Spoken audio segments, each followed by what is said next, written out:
Bonsoir Madame, Monsieur, merci de vous joindre à nous. Émission spéciale ce soir consacrée au vote de la communauté nationale à l'étranger. Près de 900 000 Algériens résidant à l'étranger votent donc depuis le 2 septembre pour élire leur président de la République. Le marathon électoral qui s'étalera jusqu'au 7 septembre a vu la mise en place d'une logistique extraordinaire dans les différentes zones géographiques où la diaspora algérienne est établie. En tout, 117 bureaux de vote ont été ouverts à l'étranger, répartis comme suit: 18 en France, 30 dans les autres pays européens, 22 dans les pays arabes, 21 en Afrique et 26 en Asie et en Amérique. Ces bureaux de vote sont donc directement rattachés au centre de scrutin de représentation diplomatique et consulaire algérienne. L'objectif étant bien sûr de faire participer un maximum les membres de la communauté algérienne et qui souhaitent donc faire entendre leur voix. En ce troisième jour de l'opération électorale, les chefs des bureaux, à travers une quinzaine de points de vote, indiquent donc une participation croissante en comparaison avec les années précédentes et une mobilisation de la communauté algérienne, notamment dans les grandes villes de France et d'Europe. Avec nous pour en parler, d'abord sur le plateau, Monsieur Sami Kaidi, journaliste au quotidien Al-Moudjahid. Bonsoir, merci d'être avec nous. Bonsoir et merci pour votre invitation. Merci de l'avoir accepté. Avec nous également Monsieur Rabah Bousta, journaliste à l'APS, l'agence Algérie Presse. Bonsoir à vous merci également. Merci pour votre invitation. Merci à vous de l'avoir accepté. Monsieur Adel Bourgazen, président de l'association Les Clés du Développement. Merci d'être avec nous également. Bonsoir et merci pour l'invitation. Avec nous également via Skype depuis Marseille, d'abord Nourdine Mzala, journaliste indépendant. Bonsoir Nourdine Mzala, merci d'être avec nous. Bonsoir à tous, je vous entends pas très bien, mais je vous suis. On va essayer d'arranger ça. Avec nous également depuis Bruxelles, Monsieur Abdelnour Melikchi, professeur universitaire en physique. Bonsoir à vous également. Bonsoir, j'espère que vous m'entendez, parce que moi je vous entends bien, et merci pour l'invitation. On vous reçoit très très bien, Monsieur Melikchi. Parfait. Et puis depuis Strasbourg, en France, avec nous Omar Bermam, membre de l'ANI. Bonsoir, Monsieur Bermam, merci d'être avec nous. Bonsoir.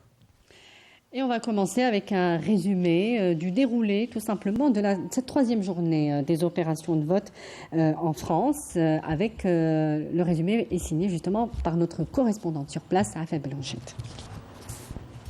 Dès l'ouverture, une affluence continue a marqué le consulat général d'Algérie à Paris. Hommes, femmes, jeunes et moins jeunes se sont rassemblés pour exercer leur droit de vote. La citoyenneté, elle doit être revendiquée. Et c'est comme ça qu'on peut s'exprimer. De nombreux parents ont profité de ce mercredi après-midi où les enfants n'ont qu'une demi-journée d'école pour venir en famille, perpétuant ainsi une tradition, presque un passage de flambeau entre générations.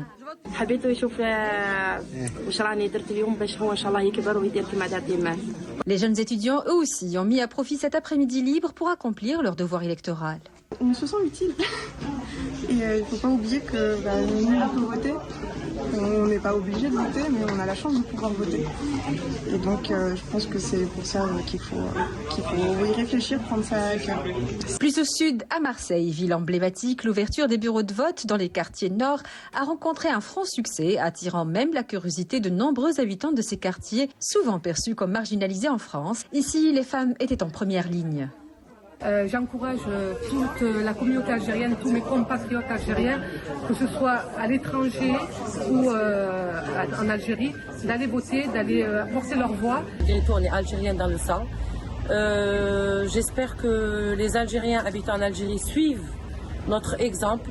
La même ambiance régnait à Montpellier et à Nîmes, où nos aînés, malgré leur âge avancé et les difficultés de déplacement, ont été les premiers à se présenter aux urnes. Les jeunes, quant à eux, sont arrivés en début d'après-midi. Moi, je suis un électeur de Rodez. D'habitude, on se déplace à Montpellier. Là, ça fait plaisir que nos frères se déplacent à nous. Comme ça nous évite de faire 200 bornes. Le vote se passe très bien. On est accueillis ici à Montpellier, au consulat, dans des locaux où tout est bien organisé. L'équipe aussi est géniale. J'invite tous les citoyens algériens de France d'aller aussi accomplir leur devoir. Le 2 jusqu'au 7. Inch'Allah, tout ça. Et l'Algérie, ça s'améliore. Il y a beaucoup de touristes, il y a beaucoup de monde, il y a beaucoup de tout ça. Il faut faire leur devoir. Que ce soit au siège du consulat général à Paris, au centre de vote de Bobigny, où l'affluence ce matin était remarquable, ou encore dans d'autres villes comme ici à Grenoble, de nombreux ressortissants, tout juste revenus d'Algérie après avoir passé l'été, ont tenu à accomplir leur devoir électoral dès leur retour en France.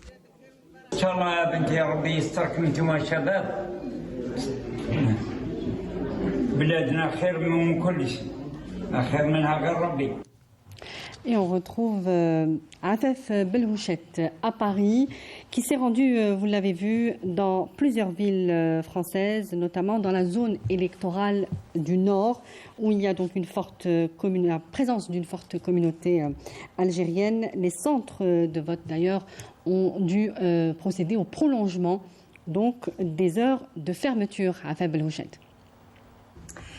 Oui, en effet. Alors, pour répondre à ta question, je vais parler uniquement de la zone 1, qui est donc la zone nord de la France. Je parle de la France en tant qu'ensemble. Donc, il faut savoir que l'ANI a départagé la France en deux. Donc, on a toute la partie nord et toute la partie sud. La partie nord est appelée la zone 1. Elle regroupe aussi quelques autres pays européens limitrophes. Et pour chaque zone, vous avez un coordinateur et plusieurs délégués. Si on prenait donc la zone 1 pour la France, on peut parler d'un corps électoral qui est près de 300 000 électeurs. Enfin, 293 000 et quelques électeurs répartis sur les 5 consulats que compte l'Île-de-France. Bien sûr, le consulat général ici à Paris, qu'on remercie de nous avoir laissé ici juste après la fin du scrutin, en tout cas la fermeture des bureaux de vote. Mais également Créteil, Bobigny, Pontoise et Nanterre. Chacune de ces villes et chacun de ces centres a une histoire très particulière et a une importance également particulière. Si on prenait la ville de Nanterre, par exemple, c'est une ville qui est historiquement liée à l'Algérie. Beaucoup de nos ressortissants sont sortis du 7 octobre de cette ville-là et donc il y a une histoire très particulière et un intérêt également aux ressortissants qui habitent sur place. Ils sont au nombre de 50 000 si je ne m'abuse. Le nombre le plus important est réparti plutôt à Créteil. On est à près de 70 000 personnes, donc un centre très important. 70 000 électeurs, attendus, donc un centre très important. Nous avons la ville de Saint-Denis qui, elle, dépend de Bobigny, également avec une concentration de ressortissants très importante dans ce département français. Pontoise, très étendue, ça va jusqu'en Normandie, et donc les électeurs qui se déplacent sont des électeurs très motivés. Sachant quand même que chaque consulat a fourni des efforts supplémentaires cette année en ouvrant de nouveaux bureaux de vote et en étudiant même les emplacements selon la concentration démographique de nos ressortissants. Merci beaucoup Afef pour toutes ces précisions. Justement, le poids donc électoral de cette communauté nationale à l'étranger se renforce. Je vais commencer par vous, Monsieur Kaidi. Le vote de nos ressortissants à l'étranger est toujours un événement lors des scrutins électifs chez nous. Il semble y avoir ces dernières années une plus grande conscientisation de nos ressortissants à l'étranger, une plus grande mobilisation aussi des Algériens lors de ces rendez-vous. Est-ce que le seul lien affectif peut expliquer, selon vous, cette mobilisation croissante? Alors, en plus de ce lien affectif que les membres de notre communauté résidente à l'étranger, et particulièrement en France, ont, je pense aussi qu'il y a un processus aussi de rapprochement qui s'opère notamment avec les nouvelles générations. C'est-à-dire qu'on constate que les jeunes sont attirés par rapport à leurs origines, veulent revenir aussi pour certains, et pour certains investir en Algérie. Donc en plus de ce lien affectif, je pense qu'il y a aussi les changements qui s'opèrent dans le monde et les transformations aussi géopolitiques qui font que les personnes sont rappelées aussi à leurs origines et fructifient ces liens qui sont finalement des liens ancestraux. C'est quelque chose qui les inquiète selon vous, qui les interpelle, le contexte géopolitique notamment? Tout à fait, parce qu'il convient de signaler que la montée du racisme dans plusieurs pays d'Europe, la montée des mouvements d'extrême droite, etc., etc., sonne comme un avertissement et un rappel aussi pour ces jeunes qui finalement sont rappelés à leurs origines et finalement redécouvrent leurs origines avec plaisir aussi, parce que finalement c'est des liens qui n'ont jamais été rompus, et je pense que notre communauté résidente à l'étranger a toujours été fidèle, et ce depuis aussi la glorieuse révolution de novembre 54, où on a pu voir que le 17 octobre 61 les Algériens résidant à l'étranger, particulièrement à Paris, ont consenti au sacrifice suprême pour que vive l'Algérie libre et indépendante. Et aujourd'hui, effectivement, il y a un continuum, une continuité, et cette fidélité a toujours été rappelée et ressoulignée. Il suffit de... Lors des scrutins électifs essentiellement, mais pas que. Mais pas que, voilà. Lors des scrutins. Tout à fait, lors des scrutins, mais également je me rappelle des matchs de notre équipe nationale, etc., qui a fait vibrer les membres de notre communauté résidente à l'étranger, et aussi les vacances d'été qui sont finalement comment dirais-je, un moyen de réitérer ce lien indéfectible. Monsieur Bosta, votre avis sur cette même question? Je pense qu'en plus du sentiment de nostalgie, il faut aussi souligner le rôle joué par les représentants des candidats qui ont joué un rôle important dans la mobilisation à travers le mouvement associatif en France. Et nous avons, à travers les stratégies des candidats, il y a ceux qui ont privilégié les meetings, et nous avons vu 4 meetings grandioses dans les 4 coins en France, par exemple. Et nous avons vu ceux qui ont privilégié la proximité, donc ils ont réussi quand même à être proche de la communauté nationale. Donc il y a tout ça qui a fait que, en plus depuis 2019, c'est la première fois où nous allons assister à une mobilisation qui est digne d'une élection comme celle de 7 septembre. Oui, je rejoins les deux collègues qui ont effectivement la diaspora et la communauté nationale à l'étranger. À chaque fois, donc, elle prouve que le lien avec le pays d'origine, il est là. Et j'ai suivi un petit peu aujourd'hui les différentes images. Croyez-moi, ils parlent déjà de devoir avant de parler de droit de voter. À chaque fois, ils viennent en famille. Cette responsabilité, ils viennent en famille avec leurs enfants. Ils parlent qu'ils veulent quand même que leurs enfants votent avec eux, et que quand même ils transfèrent ce lien avec le pays d'origine à leurs enfants. Et ça, je trouve que c'est des images qui sont très très fortes. Me concernant aussi, je pense que même au niveau des textes juridiques, la loi fondamentale... On va y revenir, on va y revenir parce que ça, c'est sûr. Donc je pense que la communauté nationale à l'étranger, c'est pas uniquement une question de nostalgie, mais c'est une prise de conscience, et c'est une responsabilité. Je pense qu'ils sont là, et même quand ils s'expriment dans la presse, ils font toujours un appel aux autres pour qu'ils viennent aussi voter uniquement pour l'Algérie. Oui, si je peux me permettre une petite observation pour rebondir sur les propos de mon confrère Rabah. Au moment où, au niveau national, sur le territoire national, la société civile s'est mobilisée massivement pour ces élections du 7 septembre, la communauté nationale à l'étranger a procédé du même mouvement. Donc on constate que la communauté nationale résidente à l'étranger vit à l'heure d'Alger, si je puis dire, et c'est ce qui est extrêmement positif, c'est-à-dire que ces liens sont constants et nourris aussi par ce réseau et permanent. De société civile. On va y revenir justement sur le rôle de la société civile. Aujourd'hui, avec l'Algérie qui dispose d'un observatoire national de la société civile, c'est pas pour rien, c'est justement aussi, entre autres, pour établir ce vecteur de communication. C'est un vecteur de communication, notamment avec la diaspora algérienne. On va aller à Marseille à présent avec Nourdine Zala, journaliste indépendant. Marseille qui compte 8 bureaux de vote avec un poids électoral estimé à un peu plus de 68 000 inscrits. ou près de 68 000 inscrits, pour ne pas dire des bêtises.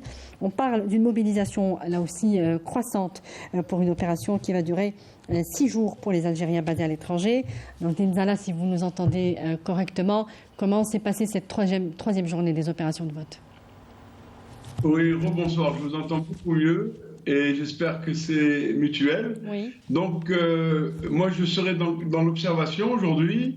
Après 3 jours de vote et malgré des trompes de pluie, la participation est croissante. Je ne peux pas vous donner ni de taux ni de chiffres, évidemment. Oui. Il est encore trop tôt. L'heure de plus pour recevoir donc les votants, elle a été effective aujourd'hui, donc jusqu'à 20h au lieu de 19h. Des équipes consulaires très très motivées, très mobilisées, après un travail, vous savez, de préparation, après la révision bien sûr du fichier électoral, toute la logistique a été mise en place, 2 bureaux nouveaux implantés dans les quartiers, donc comme j'ai entendu dans votre sujet, les quartiers nord, donc 13e et 14e, c'était le centre d'animation de Fond Obscur. Le centre municipal à la Calade pour le 15e et 16e arrondissement, les Marseillais savent de quoi je parle. Donc ces 2 centres ont reçu une grande partie des électeurs de ces 3 jours parce que justement ça a été très pratique. En plus de cet acte solidaire des taxis marseillais d'origine algérienne, bien sûr, algériens, qui se sont mobilisés gratuitement pour transporter les Chibani et toute personne ayant besoin donc de passer du centre à un bureau excentré, ou tout simplement des personnes à mobilité réduite qui ont eu besoin d'être accompagnées chez elles ou amenées donc vers les bureaux de vote. Donc sur le plan organisationnel, il n'y a rien à dire. C'est vraiment une organisation parfaite. Sous l'œil vigilant de l'ANI, il faut souligner que l'ANI est présente en France aussi, elle fait son travail. Électoral, évidemment, présidé par le consul général dans les consulats qui sont... Non, vous avez un représentant de l'ANI qui reste donc dans le cadre de l'autonomie, de l'indépendance de la commission, de l'autorité. Et effectivement, bien sûr, en collaboration étroite avec le consul général et son équipe. Et vous avez aussi comme une nouveauté importante, c'est la communication continue avec le potentiel d'électeurs par SMS, par les réseaux sociaux, par les radios locales qui ont effectué un travail extraordinaire, sans oublier que on a pu observer aujourd'hui les observateurs des 3 candidats donc à la magistrature suprême, à savoir le candidat un observateur ou plusieurs observateurs, même pour le candidat indépendant Abdelmajid Tebboune. Il en est de même pour M. Aouchiche, qui a ses représentants donc, et ses observateurs au niveau des bureaux, et bien sûr M. Hassani. Les 3 candidats donc sont présents, représentés au niveau des bureaux de Marseille. Je voulais juste rajouter un mot par rapport au nombre de bureaux. 8 bureaux, c'est pour l'agglomération marseillaise. Sinon, vous avez 20 bureaux pour les bureaux dans la région. Itinérants également. Vous citez certains Aix-en-Provence, qui est une ville universitaire où il y a beaucoup de résidents aussi algériens donc dans cette ville d'Aix-en-Provence. Vous avez Arles, la fameuse ville historique avec ses arènes. Vous avez Aubagne, la ville de Marcel Pagnol, où beaucoup d'Algériens sont installés depuis très longtemps. Vous avez Avignon et Orange, Carpentras, Istres, Martigues, donc toutes ces grosses agglomérations de la région marseillaise, des Bouches-du-Rhône et même du Vaucluse, ont donc des bureaux de vote à proximité, puisque la doctrine du consulat sous la houlette de M. Selatnia et Ahmed, qui est un jeune consul dynamique, c'est de rapprocher les urnes des citoyens, ce qui a été constaté ces derniers jours à Marseille. Je reviens à cette question de lien, de lien de la communauté nationale à l'étranger avec leur pays, son pays d'origine. Vous avez parlé de vote ombilical. C'est une expression très forte justement pour signifier, selon vous, ce lien qui est indéfectible et qui ne se rompt pas malgré le temps. Oui, cette expression elle m'a été un peu soufflée par les personnes auxquelles je me suis adressé pour savoir un peu qu'est-ce qui les motivait pour venir voter comme ça à un certain âge ou plus jeune parfois. Et ce lien ombilical est évidemment un lien de sang, un lien d'histoire, un lien affectif aussi, comme disaient nos invités, donc les autres invités sur le plateau. Oui. Mais effectivement, il y a aussi une conscience de vouloir participer à l'essor national, au développement, au jeu démocratique, puisqu'il y a trois candidats donc, qui sont en course. Et j'ai entendu donc, des discussions sur cette espèce de totem que représente pour eux la participation aux élections donc, algériennes en vivant à l'étranger. Il ne faut pas oublier que nous sommes dans le sud de la France et que beaucoup d'Algériens vivent entre les deux rives, il faut le souligner. Certains m'ont dit nous avons un pied ici, un pied en Algérie, ou carrément les pieds à Marseille mais la tête en Algérie. Donc les expressions sont fortes, aussi fortes que le cordon ombilical. Moult raisons qui justifient cet attachement, dont celui tout simplement de l'identité, hein, de l'histoire que chacun des Algériens porte en lui par rapport à sa famille, à sa connaissance de l'histoire. J'ai pu interviewer une dame. Vous avez parlé d'une stratégie de mobilisation justement des Algériens pour ce scrutin, une communication active avec également des navettes et des transports donc à la disposition des électeurs. Pour vous, cette stratégie a été payante, en tout cas de ce que vous avez observé sur ces trois jours?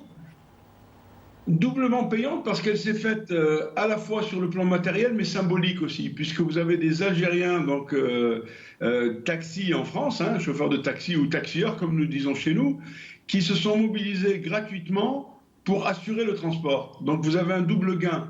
Un gain de communication patriotique, hein, contagieuse. Vous savez que les Algériens entre eux, ils ont l'habitude de au moins s'imiter, si ce n'est faire compétition quand il s'agit donc d'actions comme ça citoyennes et de solidarité.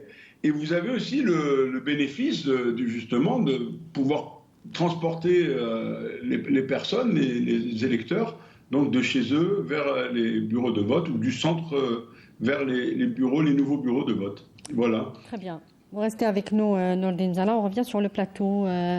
Monsieur Kaïdi, est-ce que vous pensez que justement cette communauté à l'étranger a été suffisamment valorisée pour justement la faire adhérer à la participation au scrutin électif? Parce que c'est vrai qu'on veut la faire participer, on veut la faire adhérer, mais il faut la valoriser, il faut des mesures, il faut lui parler à cette communauté à l'étranger. En tout cas pour les jeunes, quel est le discours, selon vous, qui pourrait interpeller le plus la jeune génération de la diaspora algérienne?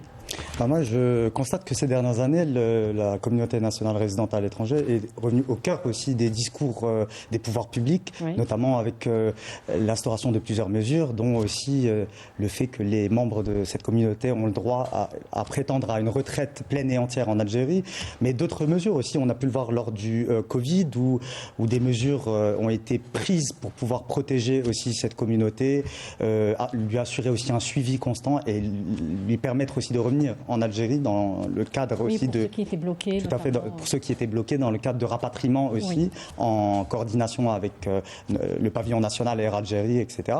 Et en retour, je pense que cette communauté-là le rend aussi par sa participation massive, parce que en mettant un bulletin de vote dans l'urne, elle prend conscience qu'elle participe activement à la construction de cette nouvelle Algérie, qu'elle participe activement aussi à la protection aussi de la nation, dans une période aussi de tous les dangers, parce que, comme je l'ai pu le rappeler précédemment, nous connaissons une reconfiguration géopolitique très inquiétante. Et je pense que c'est un acte de fidélité aussi, et au final, une relation aussi d'amour qui se construit de part et d'autre de la Méditerranée. Monsieur Labahbousta. Je pense que l'exemple cité par Nordine Zala concernant les chauffeurs de taxi illustre un peu la mobilisation de solidarité, la mobilisation de la société civile ou bien le mouvement associatif en France et la dynamique qui accompagne l'élection de cette Mais la jeune génération, monsieur. La jeune génération. Il faut lui parler pour la mobiliser. pas uniquement lors des rendez-vous électifs. Pas seulement les rendez-vous. Il y a les mesures qu'il vient d'évoquer, les mesures prises par le président de la République concernant l'Algérie ou bien la gestion du Covid, toutes les questions d'accompagnement, la facilité pour le retour des investisseurs au pays. Tout cela, c'est des questions concrètes qu'ils ont observées, qu'ils ont vécues, qu'ils voient au quotidien pour adhérer à la dynamique nationale. Et même dans le cadre, pardon, parce que ça me revient à l'esprit, même dans le cadre aussi de la création des startups, la communauté résidente à l'étranger était pleinement intégrée à divers dispositifs nationaux et de projets aussi pour la construction aussi d'investissements productifs et par ce biais-là, ils participent de plein droit à la construction aussi d'une économie forte, normale et forte et pleinement, je veux dire... innovante aussi, innovante. Pour parler innovation et indépendante aussi des hydrocarbures, c'est-à-dire qui s'intègre dans ce projet national d'une construction d'une économie forte hors hydrocarbures. Diversifiée. Oui. Tout à fait. Monsieur Bouziguel, comment pensez-vous qu'il faut valoriser aujourd'hui notamment la jeune génération, bien sûr, parce qu'on axe sur cette jeune génération de... Moi, je peux citer l'exemple déjà du Conseil supérieur de la jeunesse. Déjà, il y a 16 membres dans le Conseil supérieur de la jeunesse qui sont issus de la communauté nationale à l'étranger. Il y a aussi cette volonté des pouvoirs publics qu'à chaque fois, il y a la création d'une instance, on pense systématiquement à intégrer donc des représentants de la diaspora. Vous avez parlé de l'ANI par exemple, il y a 20 membres du conseil de l'ANI, il y a un membre issu de la communauté nationale à l'étranger. L'Observatoire de la société civile, vous avez 4 membres donc de représentants de la communauté nationale à l'étranger. Donc c'est devenu systématique et je pense que les pouvoirs publics ont pris conscience qu'il faut toujours impliquer la communauté nationale à l'étranger dans toute affaire concernant la gestion des affaires publiques et je pense qu'on est dans le bon sens, quoi. On va aller à Bruxelles avec Monsieur Abdelnour Melikchi, professeur universitaire en physique. Et il est présent, vous êtes présent justement avec nous, Monsieur Melikchi, pour nous donner votre sentiment aussi. Vous qui êtes établi à l'étranger, à Bruxelles, vous observez cette communauté nationale à l'étranger, vous l'observez dans son évolution et aussi dans son adhésion au projet de société de l'Algérie. Qu'est-ce que vous en pensez? Est-ce qu'elle est valorisée, selon vous, suffisamment en Algérie pour la faire adhérer à ce processus? Pour répondre directement à votre question, je dirais valoriser peut-être pas suffisamment, il y a toujours moyen de faire plus et mieux, donc il y a une question d'organisation à faire. Mais je voudrais quand même rebondir sur votre première question en disant que quand même notre attachement à l'Algérie est inconditionnel. Donc la communauté algérienne à l'étranger, je pense il y a un certain consensus là-dessus. Elle profite de tous les événements possibles qui sont, on veut dire, en lien direct avec l'Algérie pour exprimer son attachement et essayer de trouver les moyens pour pouvoir contribuer à tout ce qui se fait, à tout ce qui se passe dans le pays. Aujourd'hui, ce sont les élections, mais il y a aussi dans le domaine de la littérature, dans le domaine du sport. Dans le sport actuellement, il y a les Jeux Olympiques. Donc, par exemple, toute la communauté algérienne suit ça de très près. Ceux qui sont proches des terrains, ils y vont. Dans la littérature, c'est l'entrée littérature en ce moment. Donc, il y a aussi un des grands écrivains algériens, un grand au monde, donc Yasmina Khadra pour ne pas le citer.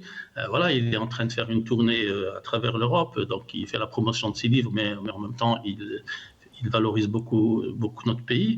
Donc la communauté algérienne à l'étranger, comme je l'ai dit, elle est attachée au pays depuis fort longtemps et ça je peux en témoigner. Nous sommes organisés entre nous, il y a des réseaux entre Algériens pour se partager des informations de tout ce qui se passe dans le pays et en dehors du pays, mais qui concerne notre pays. Et donc, on essaie de contribuer autant qu'on peut. Ceci est vrai aujourd'hui pour les élections parce que c'est la période des élections, mais c'est vrai aussi dans le domaine économique. Et donc, là aussi, je peux témoigner que les institutions algériennes qui sont à l'étranger, notamment les ambassades et les consulats, ils font tout pour essayer de nous faciliter, on va dire, les échanges et les interactions qu'on pourrait avoir avec nos partenaires et nos compatriotes dans le pays. Et ça, ce n'est pas d'hier, c'est depuis quelque temps, c'est comme ça. Donc, on constate une certaine dynamique. Et donc, dans cette dynamique, nous, on veut s'inscrire dans le but d'essayer de contribuer de manière effective, si je puis dire. Mais quel type de discours, selon vous, peut interpeller la jeune génération des Algériens à l'étranger? Est-ce qu'ils sont interpellés, est-ce qu'ils sont intéressés par ce qui se passe en Algérie, en politique, en économie? Est-ce que c'est quelque chose qui les intéresse justement dans leur quotidien? Je pense que chaque fois qu'il y a des événements importants, donc de niveau mondial, bon, on parle du sport, mais je parlais de la littérature aussi, ces élections également. Donc chaque fois qu'il y a des événements importants, je pense qu'il y a un intérêt. Mais la jeunesse algérienne, comme la jeunesse de tous les pays du monde, bon, ben, ils ont leur propre centre d'intérêt. Oui. Mais bien sûr, ils s'intéressent au pays parce que, bon, ben, d'abord, ils aiment le pays, parce qu'on leur a quand même transmis cet amour. Comme je l'ai dit, je rebondis sur une expression qui a été utilisée, il y a un cordon ombilical que l'on a avec notre pays, et on essaie aussi de le transmettre à nos enfants. Et voilà, donc la jeune génération s'intéresse, mais évidemment, c'est plus visible, si je puis dire, quand il y a des événements importants, oui. Que ce soit dans le domaine sportif, dans le domaine de la littérature, ou dans le domaine artistique, la culture, etc. Et aujourd'hui, bien entendu, également dans le domaine de ce qui se passe au niveau politique, c'est-à-dire les élections qu'on est en train de vivre en ce moment. Vous avez parlé d'échanges avec notamment des réseaux associatifs, c'est ce qu'on peut imaginer en tout cas en Algérie. Quelle est la nature de ces échanges? Qu'est-ce qu'ils donnent comme piste de réflexion pour faire évoluer justement cet échange en des projets concrets? C'est ce que je veux dire. Des projets concrets, en tout cas, le domaine personnellement dans lequel je suis plus dans le domaine technologique, donc oui, dans l'industrie et l'industrialisation. Il y a beaucoup de comment dirais-je, de réunions et de partenariats avec des entités dans le pays et dans le but d'essayer de concevoir des projets, des programmes qui, bien entendu, sont en adéquation avec les besoins du pays. Dans ce domaine, donc le domaine de l'industrie et de l'économie, donc d'une manière générale, il y a quand même beaucoup de choses qui ont été faites, mais il y a encore beaucoup de choses qui restent à faire. Hein, tout le monde le sait. Et donc, c'est depuis un certain temps, si je puis dire. Donc, il y a beaucoup d'échanges en la matière. Et bon, je ne peux pas citer ici le nom des entreprises qui interviennent, mais il y a quand même beaucoup d'entreprises. Ce n'est pas que on va dire l'associatif, ce n'est pas que les associations qui sont actives sur le sujet, mais ce sont des projets concrets, économiques, d'industrialisation qui sont en cours de conception. Dans quel domaine de l'industrie? Dans quel domaine de l'industrie, Monsieur Melikchi? C'est très intéressant justement de le préciser, parce que justement les diasporas de grands pays évolués économiquement, ont fait justement participer leur diaspora dans le développement économique de leur pays, et c'est quelque chose que l'on pourrait reproduire en Algérie. Mais tout à fait. Donc, quelle industrie? Je dirais tout type d'industries qui sont, on va dire, naissantes dans le pays, ou bien où il y a une certaine expérience. Je parle de l'énergie, je parle dans le domaine de l'hydrogène, on peut parler dans le domaine de la défense, par exemple, etc. Donc, je ne suis pas dans le pharma, mais aussi dans le domaine du pharma. Oui. Donc, tous ces domaines-là sont des domaines importants et donc dans lesquels il y a moyen d'apporter des choses. Un élément que je peux peut-être le citer ici, c'est que en Algérie, donc, il y a beaucoup d'entreprises, on va dire, publiques ou étatiques qui achètent beaucoup. Donc voilà, ça alourdit, on va dire, la facture à l'importation.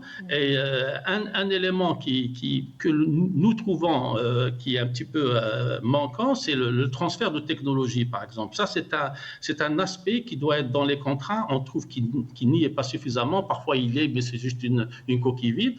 Et on peut citer les pays émergents, beaucoup de pays émergents aujourd'hui qui sont sur la voie de la croissance, ont bâti leur développement et leur croissance économique entre autres, évidemment, il n'y a pas que ça, mais entre autres sur cet élément-là. C'est un levier très important pour accélérer, on va dire, l'industrialisation du pays. On va aller à Strasbourg avec nous, Monsieur Omar Bermam, j'espère que je n'écorche pas votre nom, membre de l'autorité nationale indépendante des élections. Monsieur Bermam, bonsoir, merci. Est-ce que vous nous entendez d'abord? Bonsoir, je vous entends bien. Très bien. Alors on parle d'une participation importante de nos ressortissants en ce 3e jour des opérations électorales. Est-ce que vous le confirmez à votre niveau? Oui, bien sûr. Je vous parle en tant que coordinateur de l'ANI dans la zone 3 qui regroupe 4 circonscriptions. Il y a Lille, Strasbourg, Metz et Nantes. On a à peu près dans les 120 000 inscrits dans les 4 circonscriptions. On a 46 bureaux de vote. Et en fait, je ne vous cache pas, au départ, on avait peur qu'il y aura moins de participation parce que c'est une période où il y a des vacances. Les gens sont partis au bled avec l'offre Ousrati qui a facilité un petit peu l'obtention des billets pour aller au bled. Il y avait aussi la rentrée scolaire qui pouvait gêner un petit peu le déplacement des citoyens pour aller voter. Mais je ne vous cache pas qu'on est agréablement surpris quand on voit les foules dans les bureaux de vote. Et on voit vraiment une participation croissante des citoyens pour voter. Et ça, vraiment, ça fait le moment. Et on est optimiste vraiment pour la continuité et la suite de l'opération. Alors, rentrée scolaire et journée travaillée, il aura fallu donc tenir compte de ces paramètres importants pour faciliter justement et fluidifier ces opérations de vote pour la diaspora. Même les espaces et bureaux de vote ont été choisis de façon à ce qu'il n'y ait pas de file d'attente importante. Quels ont été les autres moyens mis en place donc pour faciliter ces opérations de vote, Monsieur Berman? Ça a commencé au départ par des opérations de communication. Donc, il y avait des consulats qui ont envoyé des SMS à tous les citoyens. Il y avait des émissions sur les radios locaux aussi pour inciter les gens à venir participer. On a fait l'opération sur 6 jours. Au départ, on hésitait un petit peu entre 6, 5 ou 4, mais après, on a fait 6 pour avoir vraiment le temps. Les gens ils peuvent s'organiser pour venir à pas gros débit, de gros feu, pour ne pas créer d'affluence. Et là, on voit que ça se paye et ça fait vraiment réussir l'opération. Les commissions électorales, on en a parlé, elles sont composées de membres de l'ANI, évidemment, et présidées par le consul général. Elles ont veillé, ces commissions, à la disponibilité de moyens humains et matériels importants. On l'a vu dans plusieurs villes, notamment d'Europe, avec assistance informatique pour la collecte des données électorales, des stations informatiques aussi, une base de données spécifique à chaque bureau. Et il y a donc la volonté de faire réussir ce rendez-vous électoral, évidemment, mais plus encore de le faire dans la rigueur et la transparence surtout. Tout à fait, tout à fait. On voit en fait que l'autorité nationale indépendante des élections fait, en fait, depuis sa création, on voit que ça s'améliore la situation.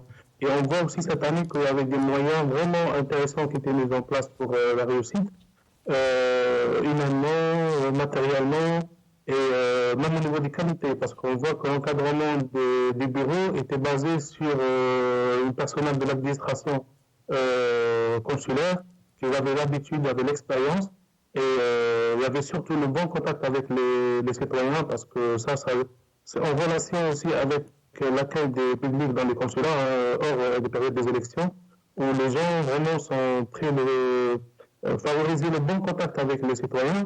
Et ça crée un climat de confiance et un climat de proximité avec les électeurs. Et ça pousse en fait les gens à se déplacer et sentir vraiment chez eux pour aller voter. Et ça vraiment, c'est capital dans la suite. Merci beaucoup, Monsieur Omar Barmam. On revient donc sur le plateau.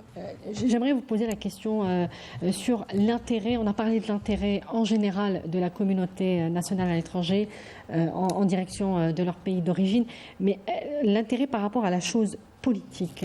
Alors, il est important de le souligner et de le savoir aussi. Est-ce que les jeunes, notamment, on revient aux jeunes, à la jeunesse de la diaspora, est-ce qu'elle s'intéresse à la chose politique et comment, selon vous? Alors moi, je dirais par tous les biais. J'ai en tête un petit exemple que je pense qui sera assez parlant. Il suffit juste de se connecter sur n'importe quelle plateforme des réseaux sociaux, que cela soit Facebook, Twitter, enfin ex-Twitter, X, etc., pour voir que nos jeunes, et plus précisément aussi les jeunes Algériens résidant à l'étranger, sont extrêmement mobilisés, par exemple, dans toutes les thématiques qui ont trait à la défense du patrimoine national, qui d'ailleurs fait actuellement l'objet de tentatives de vol par certains. Et on les voit extrêmement mobilisés pour défendre le patrimoine algérien, donc l'identité algérienne. Et pour moi, c'était aussi un moyen politique aussi de défendre les intérêts suprêmes du pays par tous les moyens.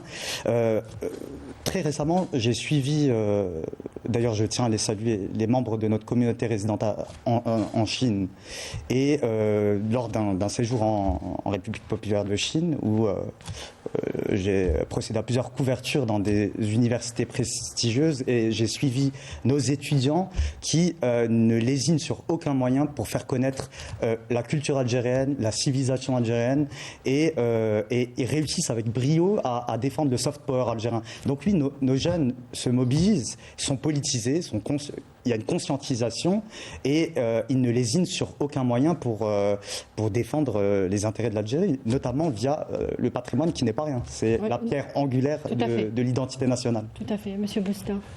Des exemples concrets, nous les avons vécus pendant la campagne électorale, à travers les activités des trois candidats. Nous avons vu des salles archi-combles, et il y avait la quasi-totalité, c'est des jeunes. Nous avons vu des groupes de jeunes qui faisaient campagne pour les trois candidats, à travers surtout dans le sud de la France, par exemple, où il y avait une adhésion massive ces jours-ci par rapport à cette élection.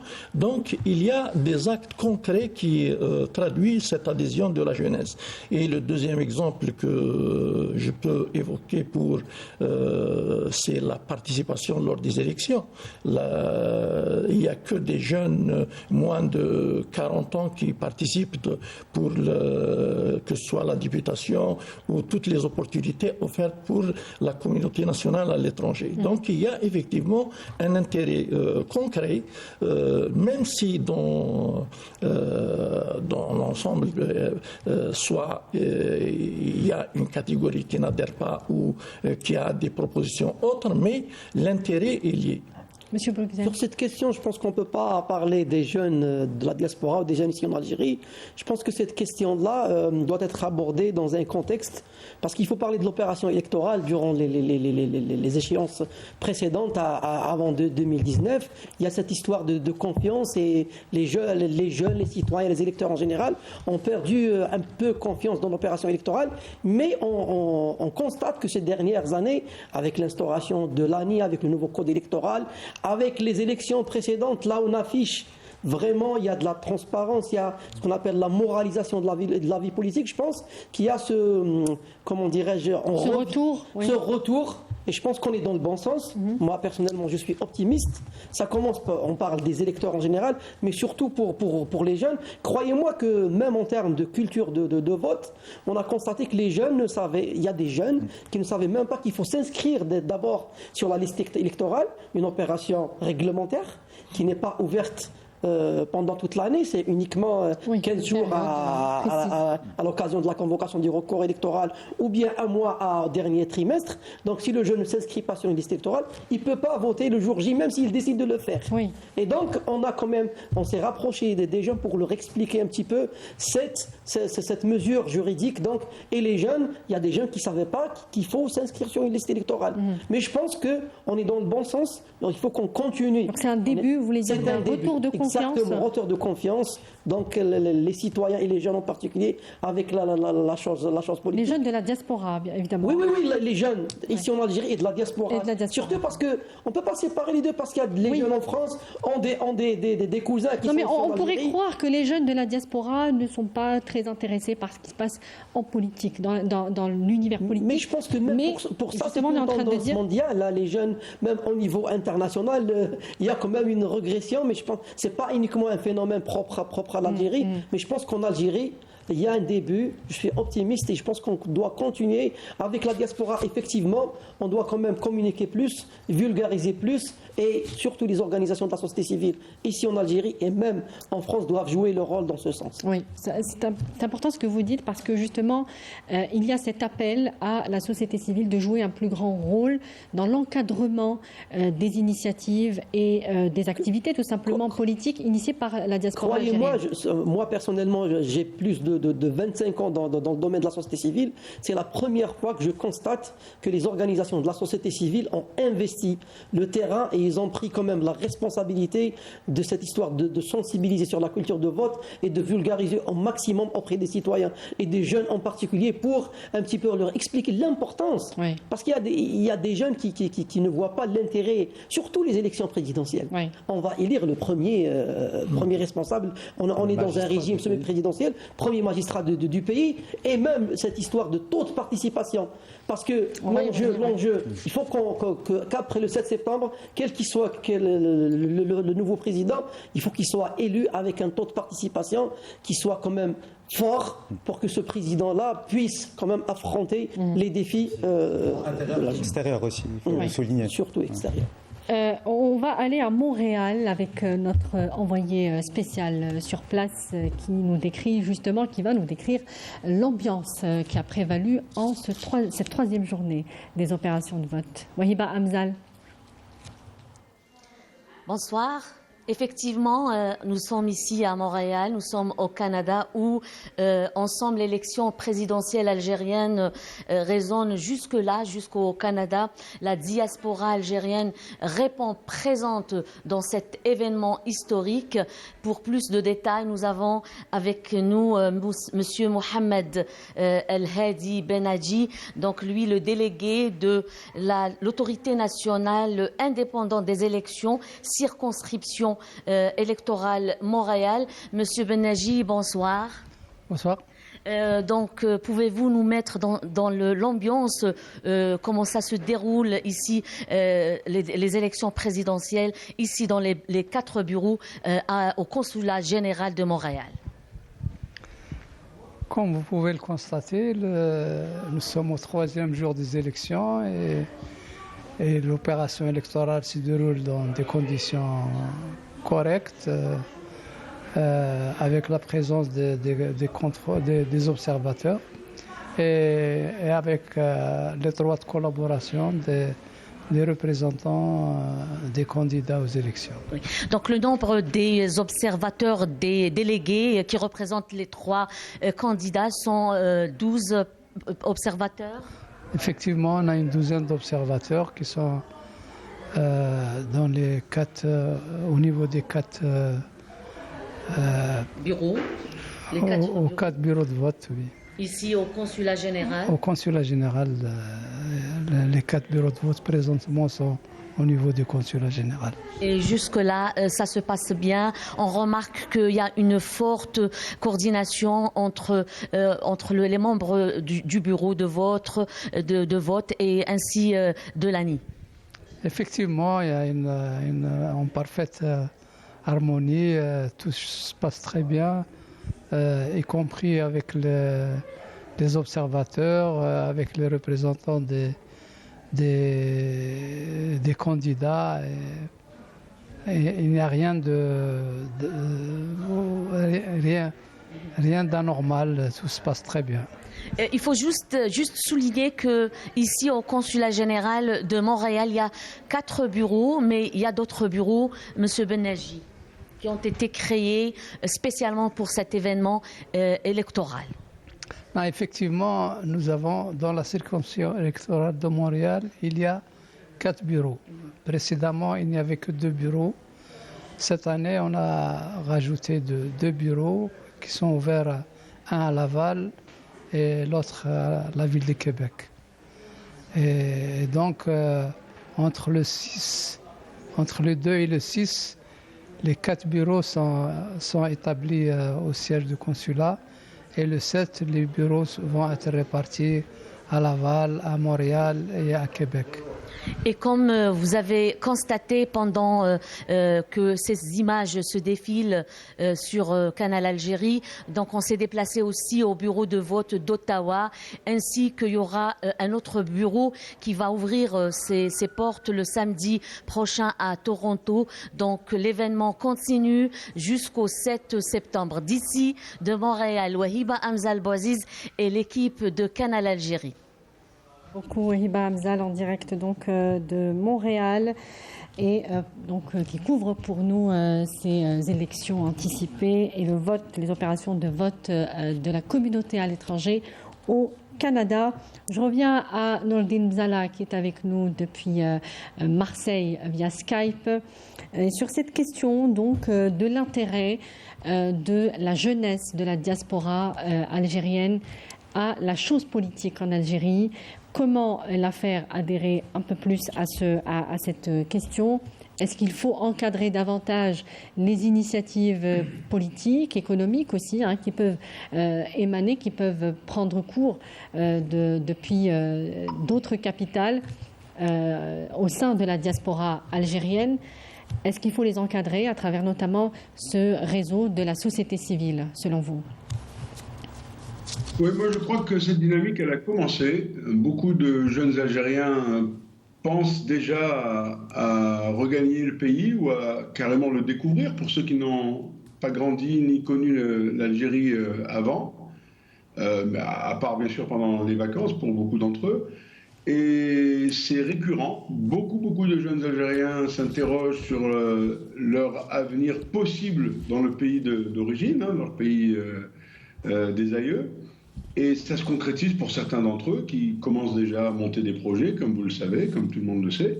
Mais je crois qu'il y a aussi dans ce type de rendez-vous électoral, donc la présidentielle, cette conscience que les Algériens de la diaspora, que ce soit à Marseille ou ailleurs, ont un rôle à jouer en matière de défense non seulement des intérêts, mais surtout de la place d'Algérie à travers le monde. Parce que c'est que la nouvelle génération est très impliquée dans la mondialisation, à travers les réseaux sociaux, par leurs études, par leur fréquentation, leur quotidien.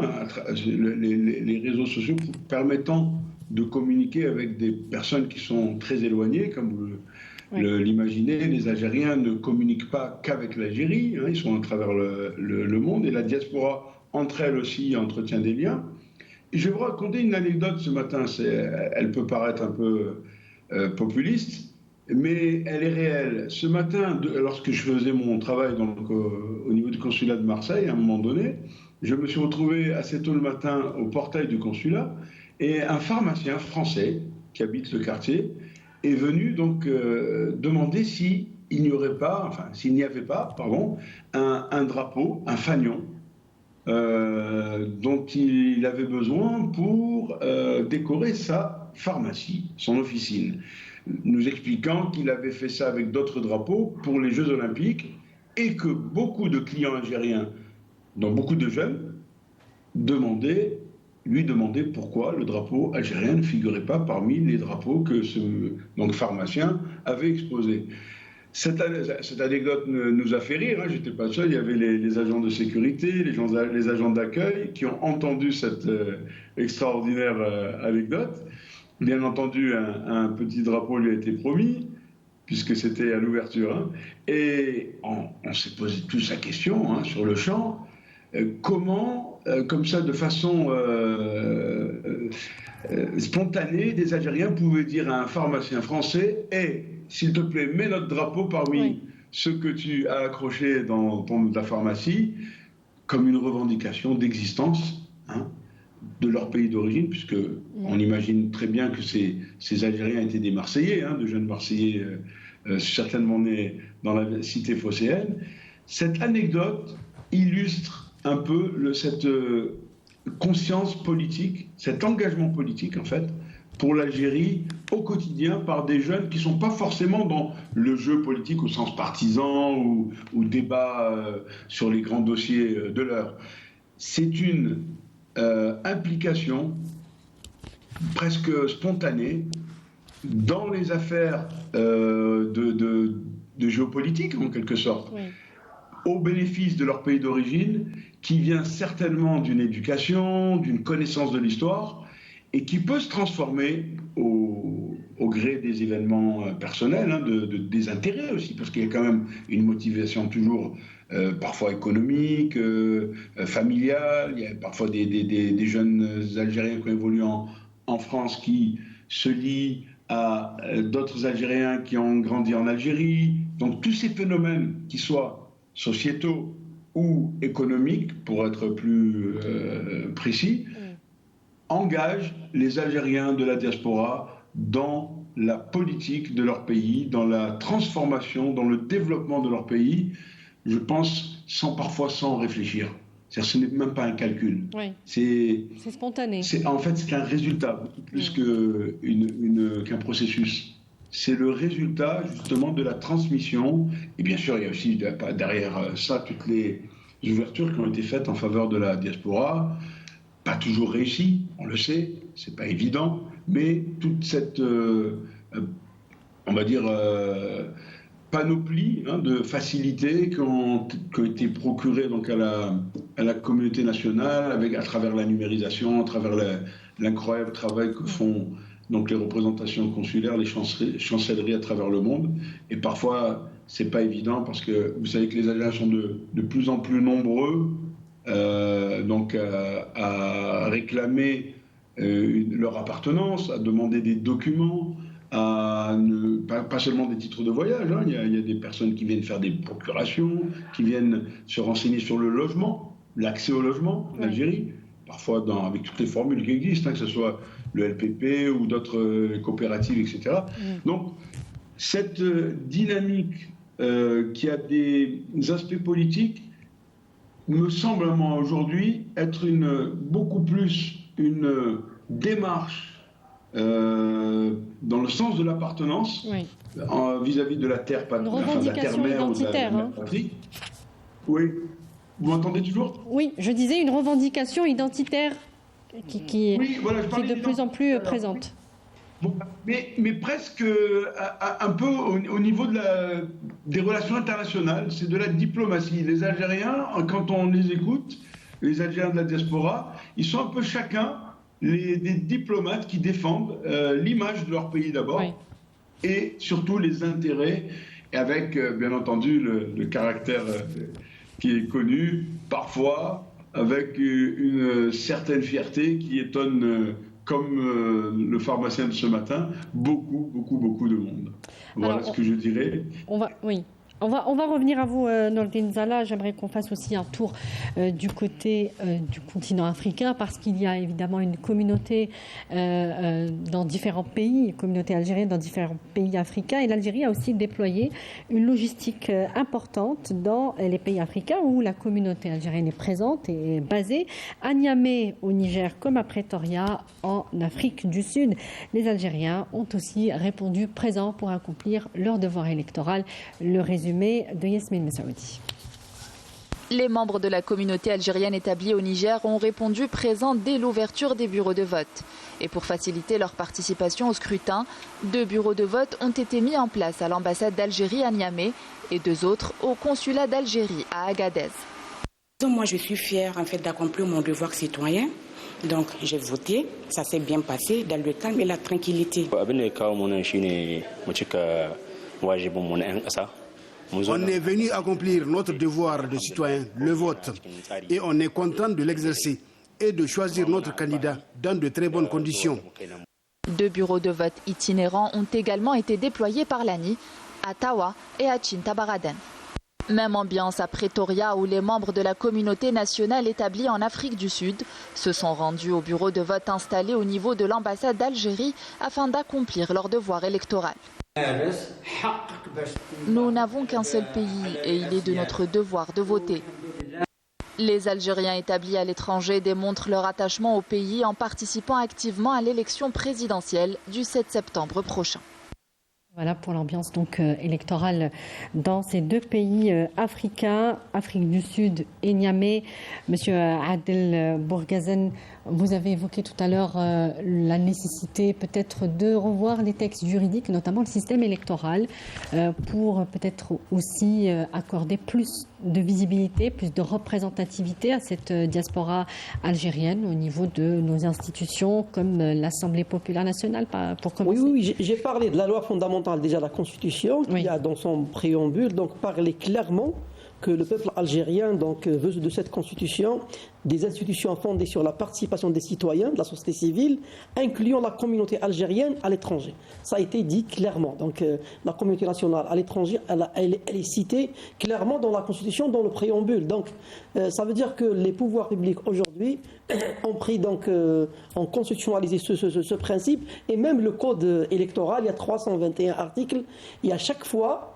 Donc quand on parle, par exemple, je cite l'exemple des démembrement de l'ANI, on parle de la commune, de la wilaya et des représentations diplomatiques et consulaires et dans toutes les étapes du processus électoral. Ça veut dire que vous avez maintenant, à titre d'exemple, la révision des listes électorales. Elle se fait ici en Algérie et elle se fait de la même façon à l'étranger, donc dans la même durée. Donc je pense que déjà pour rester dans l'opération électorale, je pense que le législateur aujourd'hui, à travers le nouveau code électoral, a donné beaucoup plus de garanties, comme ici en Algérie, même à l'étranger. Et ça permet, comme j'ai dit tout à l'heure, de faire revenir les électeurs algériens à l'opération électorale. Parce que la preuve est là, l'ANI a organisé déjà 6 scrutins. Et je pense que ça a été d'un scrutin à un autre. On constate qu'il y a toujours une évolution.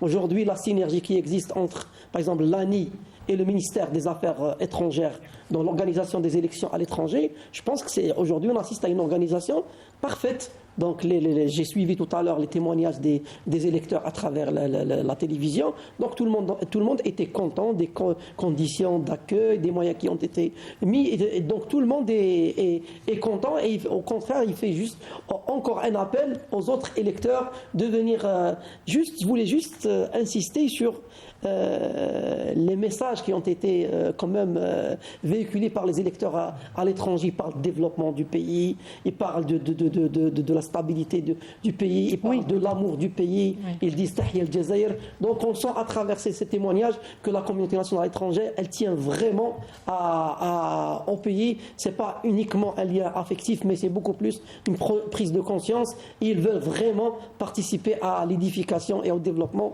du pays. Monsieur Sami Kaidi, à propos de cette représentativité, Monsieur Adel, excusez-moi, j'ai du mal à retenir Bourgazen, je m'excuse.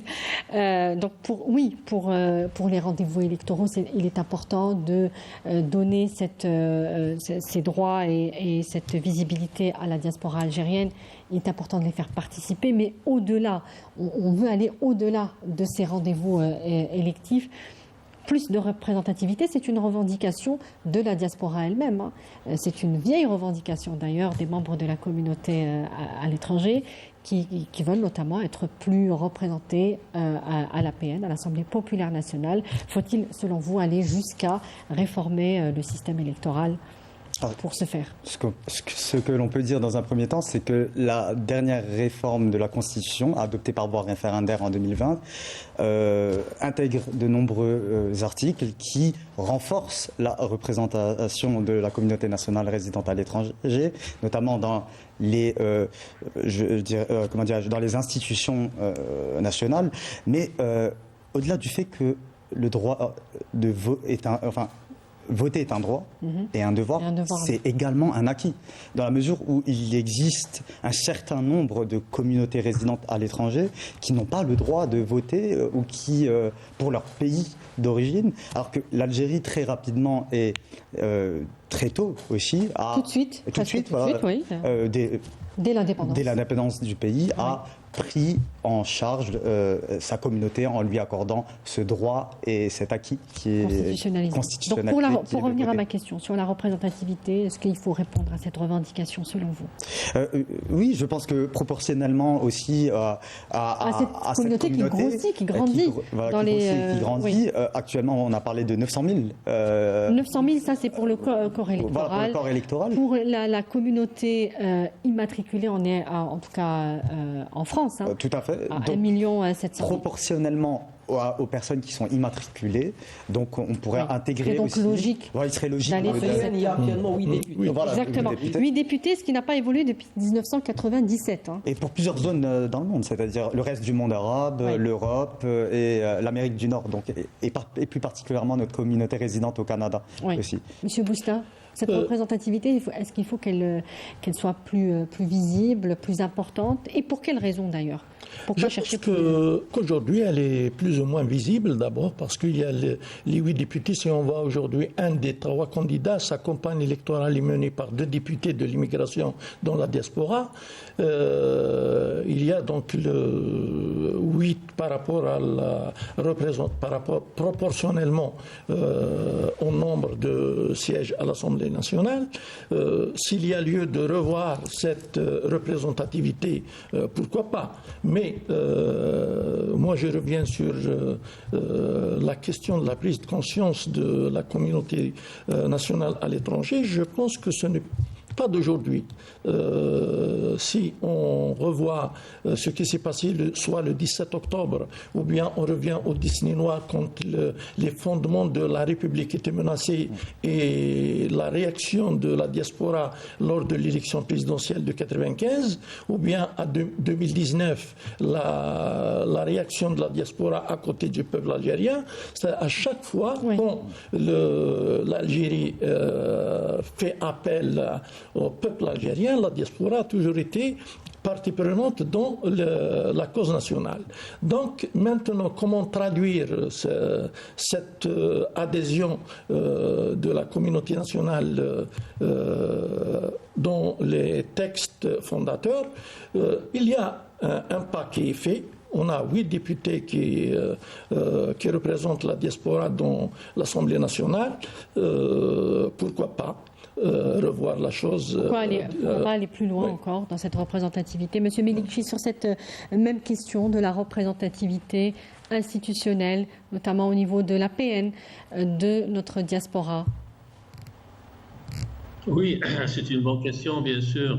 Moi, de mon point de vue, si au niveau de la représentativité, s'il y avait moyen d'améliorer ça, pourquoi pas, ce serait un plus. Ce serait un plus. Et ce serait une condition nécessaire, mais non suffisante. Ce que la diaspora, je pense, je ne vais pas parler au nom de toute la diaspora, évidemment, ici je parle au nom personnel, ce que nous souhaitons, c'est participer à l'ensemble des éléments, des sujets qui sont importants pour notre pays, en particulier le côté économique. Le nouveau quinquennat, ça va être le quinquennat de l'économie. Il est très important que l'Algérie redouble d'efforts de manière à ce que d'ici 2030, on atteigne les objectifs qu'on se donne et dont on parle aujourd'hui. On est en train de viser 30 milliards de dollars américains d'export hors hydrocarbures. 30 milliards de dollars hors hydrocarbures, c'est énorme. Aujourd'hui, le PIB, le chiffre 2023 du PIB, donc il est de l'ordre de 250, je crois, milliards de dollars. D'ici 2030, peut-être, je parle au conditionnel, il serait de l'ordre de 400 milliards. On envisage aussi d'améliorer cette contribution des exportations hors hydrocarbures de la ramener du taux actuel à 15%, ça c'est énorme. 15%, ça veut dire on passerait de l'export d'aujourd'hui à près de 60 milliards de dollars d'ici 2030. 2030, c'est dans 6 ans, ça va très très vite. Donc, la représentativité, oui, c'est un plus s'il y a moyen de faire quelque chose sur ce plan-là, mais il est très important d'améliorer, on va dire, les canaux ou les passerelles qui facilitent les aspects économiques entre les Algériens. Monsieur Melikchi, ce serait justement un de ces canaux. La représentativité institutionnelle pourrait mieux exprimer les attentes, voire même les projets de cette diaspora algérienne et en tout cas aider à les concrétiser. Oui, vous le dites bien, un des canaux, mais ce n'est pas le seul. Et un des canaux, évidemment. C'est un des canaux, mais il y a des canaux encore où il y a plus d'efficacité pour qu'on aille vite vers des projets concrets comment dirais-je, qui permettent la relance de l'économie, la réindustrialisation de notre pays pour créer des emplois, créer des TPE d'abord, des très petites entreprises. Bon, il y en a déjà plein de start-up qui sont en train de se créer. Il faut espérer qu'elles continuent leur croissance, et ensuite des PME, des grandes entreprises, etc. Donc il y a moyen, nous avons le capital, nous avons ce qu'il faut pour pouvoir aller plus loin. C'est le moment de réfléchir sur ces éléments-là. C'est pour ça que j'insiste beaucoup sur le côté économique. On va revenir justement, pour terminer cette émission, sur ce volet économique et comment, encore une fois, faire adhérer cette diaspora à ce projet de développement économique de l'Algérie. On va juste revenir un petit moment à Montréal avec Wahiba Hamzal qui vient de nous envoyer, ou en tout cas elle a recueilli le sentiment de quelques électeurs sur place et qui vient donc de nous les envoyer. Je vous invite à les écouter. Je me suis déplacée pas de Laval, de Gaspésie, parce qu'en ce moment je travaille en région. Je me suis déplacée spécialement pour ce vote parce qu'il est très important pour moi. La Gaspésie, c'est très loin. C'est le nord. C'est des régions éloignées du Québec. Et je suis venue pour voter parce que c'est très important pour moi, cette fois-ci, de voter. Mon sentiment est un sentiment patriotique. C'est ça ce que je ressens, ce que je vis. Et pour moi, c'était un devoir et un droit. Le droit, nous l'avons acquis grâce à nos chouhada. Voilà. C'est important de voter ? Très important, bien sûr. Très, très important de voter pour notre très chère patrie, bien sûr. Je suis venu, comme tout citoyen algérien, accomplir avec plaisir et avec devoir notre devoir de vote. Et donc, il faudrait qu'on s'exprime pour désigner quel est le futur président du noble pays, l'Algérie. Voilà. C'est important ? C'est très, très important. C'est très, très important pour tout Algérien d'accomplir son devoir électoral. Parce que c'est la base législative du pays. Quelles sont vos attentes ? Ma attente, c'est continuer l'amélioration et le processus démocratique et l'évolution économique de mon pays, auquel je suis très, très attaché. Malgré l'éloignement, je suis très, très attaché. Donc, l'Algérie est un pays de cœur. Le Canada est un pays d'attache. Voilà. Je suis souverain dans mon pays est souverain, donc j'ai pris la liberté de venir voter.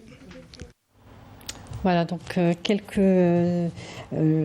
sentiments, envie de dire, de cette communauté à l'étranger qui vote donc depuis 3 jours et qui peut voter jusqu'au 7 septembre. On revient à cette question, Sami Kaïdi, à cette question du développement économique. Comment, encore une fois, pousser cette diaspora, notamment la jeune génération, à adhérer au projet économique. Par quels canaux, selon vous, on peut les faire adhérer ? Alors pour moi, il faut multiplier l'ensemble des canaux, notamment l'attraction de la matière grise, de notre matière grise qui réside à l'étranger, et continuer ces dispositifs incitatif pour qu'elle puisse revenir et apporter sa pierre à l'édifice, d'autant plus que notre pays est en train de connaître, comment dirais-je, une croissance économique et un tournant aussi dans ce domaine-là. Nous venons d'adhérer cette semaine à la Banque des BRICS.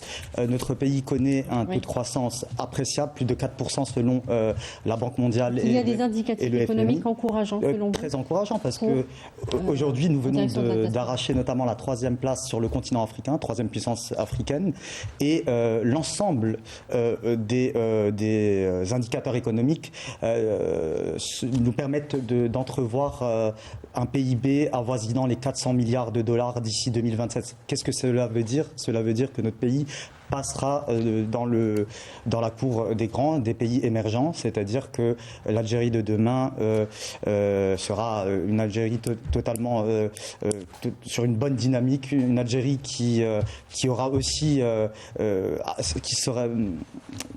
Comment dirais-je? Oui, on peut parler d'affranchissement de l'économie hors hydrocarbures, rentière, parce que d'ici 2029, normalement, nos exportations hors hydrocarbures devraient atteindre 30 milliards. Pour cela, et pour maximiser ce développement économique, la communauté algérienne résidente à l'étranger peut apporter ses connaissances, son expérience, son expertise, et cela nous permettra de gagner davantage de temps, etc.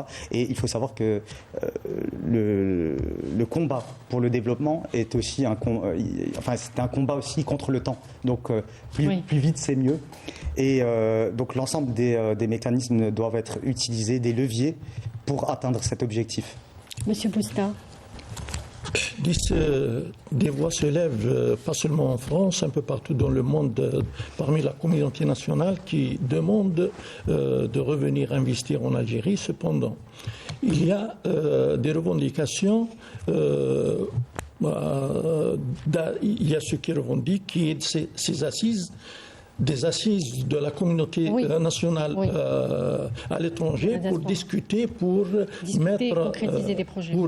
Pour synthétiser toutes les revendications et échanger avec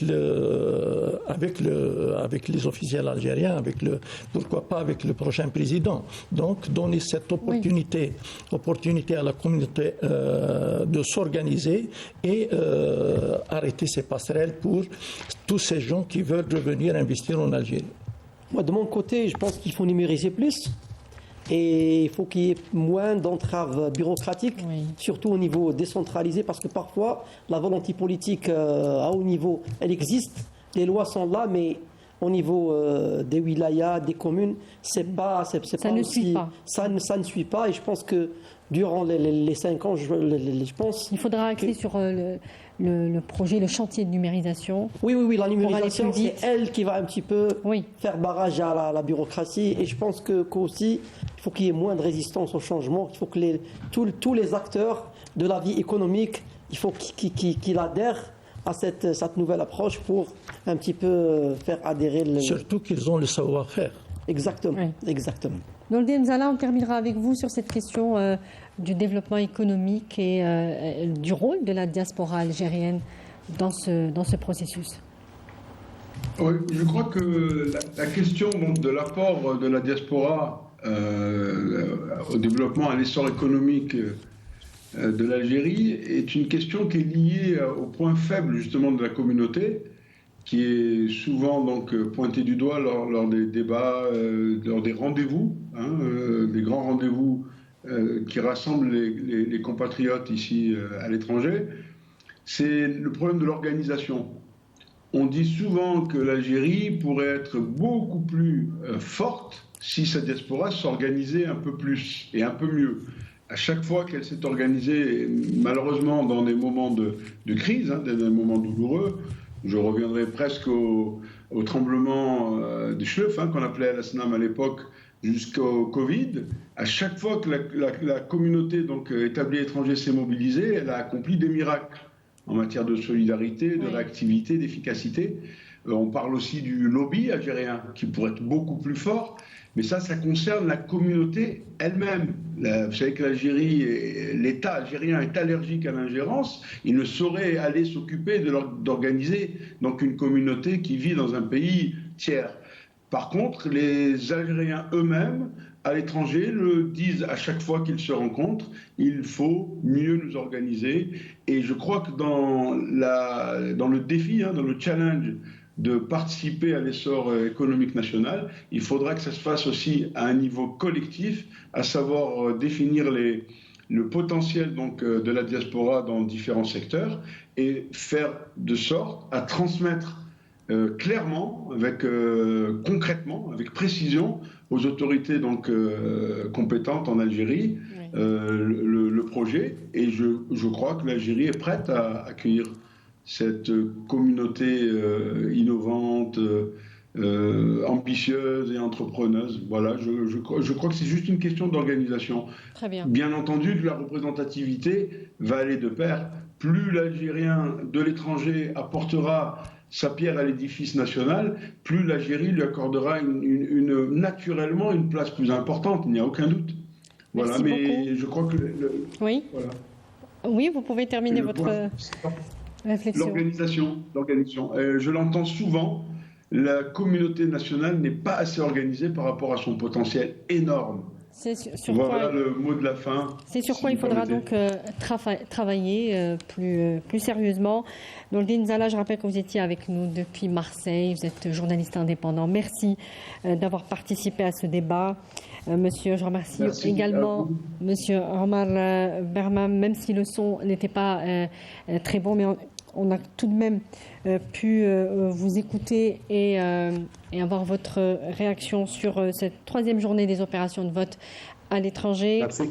Vous étiez avec nous depuis Strasbourg, en France. Vous êtes membre de l'autorité nationale indépendante des élections. Merci également à Monsieur Abdenour Melikchi, professeur universitaire en physique. Et merci donc à nos invités sur le plateau. Sami Kaidi, journaliste au quotidien Al-Moudjahed.